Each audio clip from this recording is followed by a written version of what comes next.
Hello friends, आज तमारी साथे शेर करीश कोल्हापुरी मिसळ पाव। तो चलो स्टार्ट करिए। मिसळ में मेन इंग्रेडिएंट्स मठ है, तेने मटकी पण कहे छे। અહીં ફણગાવેલા મઠનો યુઝ થાય છે।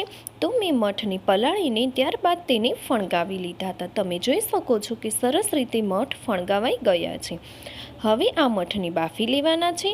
તો મઠને એક વાસણમાં લઈને 1 થી 2 ગ્લાસ પાણી નાખીને ઢાંકણ ઢાંકીને 20 થી 25 મિનિટ માટે મીડિયમ ફ્લેમ પર બાફી લેવાના છે। ત્યાં સુધી મિસળમાં વપરાતો મસાલો રેડી કરી લઈશું। તેના માટે અહીં સૂકું ટોપરું 10 થી 12 સ્લાઇસ કરીને લીધી છે। જો તમારા પાસે ફ્રેશ ટોપરું હોય તો તે પણ યુઝ કરી શકાય છે। એક મોટી ઇલાયચી, 5 થી 6 મરી, 5 થી 6 લવિંગ, એક બાદિયાનું ફૂલ, એક જાવંત્રી, અડધી સ્પૂન મેથીના દાણા, 1 સ્પૂન આખા દાણા, 1 સ્પૂન જીરું, 1 સ્પૂન વરિયાળી, 1 સ્પૂન રાઈ, 1 સ્પૂન સફેદ તલ, 2 થી 3 તમાલપત્રો, 8 થી 10 સૂકા લાલ મરચાં લીધા છે। આ બધા જ મસાલાને આપણે રોસ્ટ કરવાના છે। આ મસાલાનો ફ્લેવર મિસળ પાઉંમાં બહુ જ સરસ આવે છે। ત્યારબાદ અહીં 15 થી 20 લસણની કળી, 1 સ્લાઇસ કરેલી ડુંગળી અને કોથમીર લઈ લીધેલી છે। અહીં અડધો બાઉલ કોથમીરને કટ કરીને વોશ કરીને લીધી છે। આ બધા જ મસાલાને ડ્રાય રોસ્ટ કરી લેવાના છે। તો તેના માટે અહીં એક કડાઈ લઈશું। સ્લો ફ્લેમ પર જ બધા મસાલા રોસ્ટ કરવાના છે। તો તેમાં સૌપ્રથમ ટોપરું એડ કરી દઈશું અને તેને મિક્સ કરતા રહીશું। જ્યાં સુધી ટોપરું સારી રીતે શેકાઈ ન જાય ત્યાં સુધી આપણે તેને શેકવાનું છે। ટોપરું બળે નહીં તેનું ધ્યાન રાખવાનું છે। આશરે 1 મિનિટમાં ટોપરું સારી રીતે શેકાઈ જાય છે। ત્યારબાદ અહીં આપણે લીધેલા બધા જ મસાલા, ખડા મસાલા અને આખા મસાલા એડ કરી દઈશું અને તેને પણ ધીમા ગેસે શેકી લેવાના છે।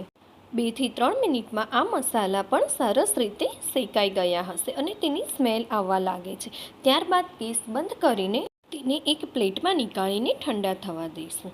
હવે કઢાઈની અંદર 1 થી 2 સ્પૂન જેટલું તેલ લઈશું અને તેની અંદર લસણ, ડુંગળી એડ કરી દઈશું અને સ્લો ફ્લેમ પર ગુલાબી રંગ આવે ત્યાં સુધી તેને સાંતળી લેવાના છે। 1 થી 2 મિનિટમાં સાંતળાઈ જશે ત્યારબાદ તેની અંદર કોથમીર નાખવાની છે અને તેને પણ સ્લો ફ્લેમ પર જ સાંતળવાની છે। સારી રીતે સાંતળાઈ ગયા બાદ આપણે તેની અંદર રહેલું બધું જ ઓઇલ નીકાળી લેવાનું છે।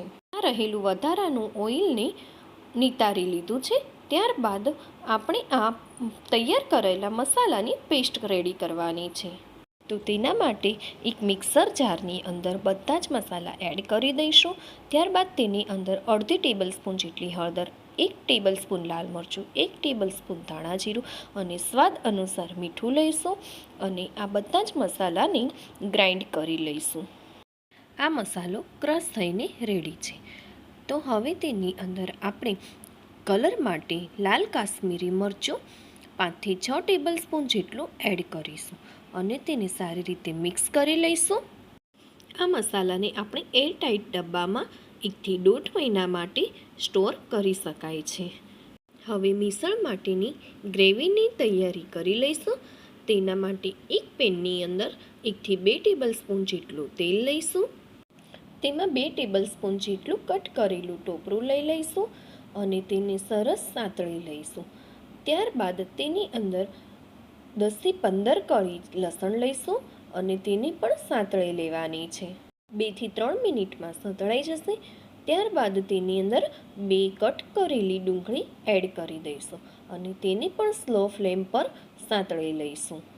અહીં આપણે લસણ, ટોપરું અને ડુંગળીની ગ્રેવી રેડી કરવાની છે। સારી રીતે સાંતળાઈ ગયા બાદ તેને એક બાઉલમાં લઈ લઈશું અને આ જ પેનમાં 1 થી 2 ટામેટાં કટ કરેલા એડ કરી દઈશું। તેને પણ સરસ રીતે અધકચરા બફાઈ જાય તે રીતે સાંતળી લઈશું। ટમેટાં અહીં સાંતળાઈ ગયા છે તો ગેસ બંધ કરીને આ ટમેટાને પણ બાઉલમાં લઈ લઈશું અને મિક્સર જારમાં બંનેની ગ્રેવી રેડી કરી લઈશું। 20 થી 25 મિનિટ થઈ ગયા બાદ આપણે ચેક કરીશું। આપણા મઠ સરસ રીતે બફાઈને રેડી થઈ ગયા છે।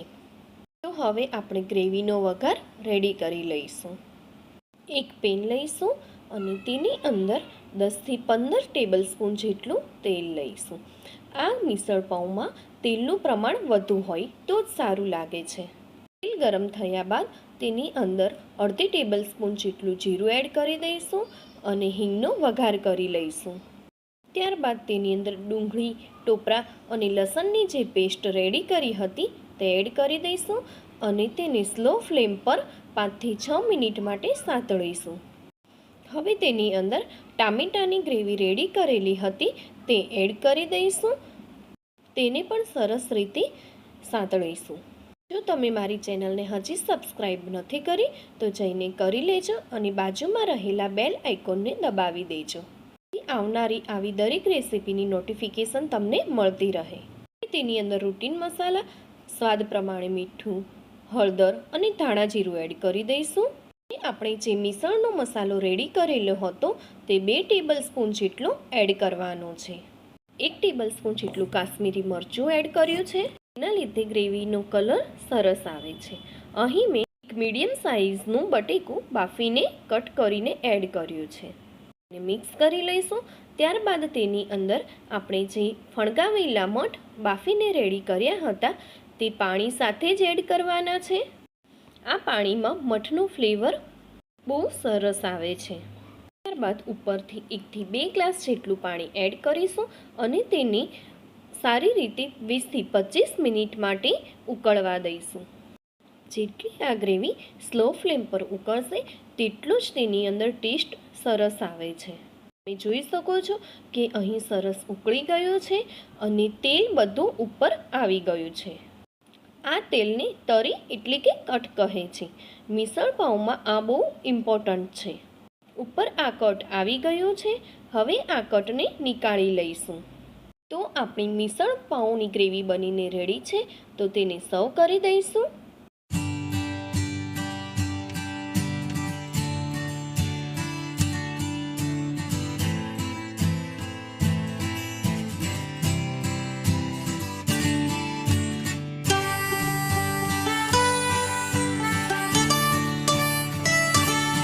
જો તમને મારી આ રેસીપી પસંદ આવી હોય તો એકવાર ચોક્કસથી ટ્રાય કરજો. Thank you. જય શ્રી કૃષ્ણ.